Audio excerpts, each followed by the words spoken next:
Hello family, केहन छी अहाँ सब। आशा करै छी जे नीक हैब, स्वस्थ हैब, मस्त हैब।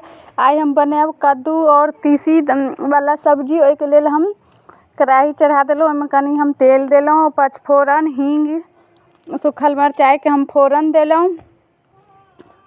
आइ हम कद्दू उबालि के तखन हम तीसी सजमनि बनाएब।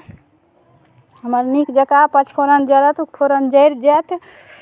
हमर फोरन इम्हर जरैए तऽ इम्हर कुकरमे हम पहिले उबालि लेलहुँ। एना बहुत जल्दी बनि जाइ छै, जे सिद्ध भेल रहै छै कद्दू, अपन सीधे उझैलके तीसी मिला दियौ।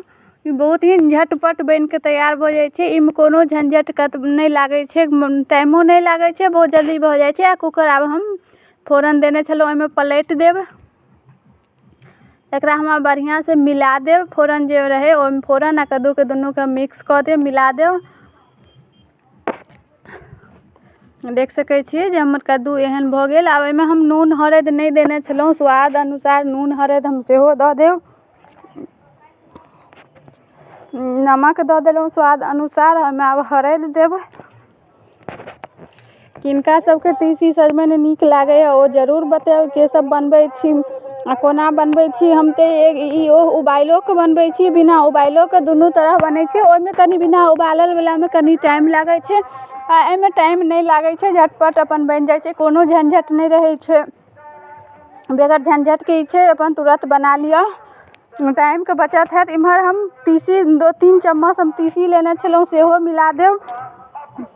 अहाँसब हमर प्रोफाइल पर जायब, प्रोफाइल चेक करब। वीडियो नीक लागैत है तऽ लाइक शेयर सब्सक्राइब जरूर करब। आ जे आदमी चैनल सब्सक्राइब नहि केने छी, जे वीडियो देखै छी, ओ चैनल सब्सक्राइब जरूर करब। आ अहिना जेना वीडियो हमर देखू और सपोर्ट बनेने रहू। हम तऽ हमर तीसी मिला देलहुँ हम सजमनिमे। देख सकै छी जे कतेक सुन्दर कलर भऽ गेल छै। आब जे तीसी छलै ओ तीसी बहुत बढ़िआँसँ हमर मिल गेल। आ आइके वीडियो केहन लागल ओ जरूर बताएब। आ वीडियो अंत तक जरूर देखब। हमर आब लगभग सब्जी तैयार भऽ गेल। ई रोटियो साथ खेबै बहुत ही सुन्दर स्वदगर सब्जी होइ छै, चावलके साथ सेहो। रोटी चावल दुनूके साथ खा सकै छी। एहिमे आब कनि आमवला खटाइ रहत सेहो दऽ सकै छी। अगर ओ नहि रहत तखन हम नेबो आधा टा देलहुँ। हम नेबो कनि खट्टा जरूरे एहिमे देब, बगैर खट्टाके नहि ओहन स्वदगर लागै छै। आब हम नेबो मिला देलहुँ। एहिमे कोनो मसाला नहि लागत, सीधे नून हरद पर ई सब्जी बनिके तैयार भऽ जाइ छै। तीसी सजमनि बहुत ही सुन्दर सब्जी बनै छै। देख सकै छियै जे हम बनाके प्लेटमे हम निकालि लेलहुँ। कतेक नीक लागै छै।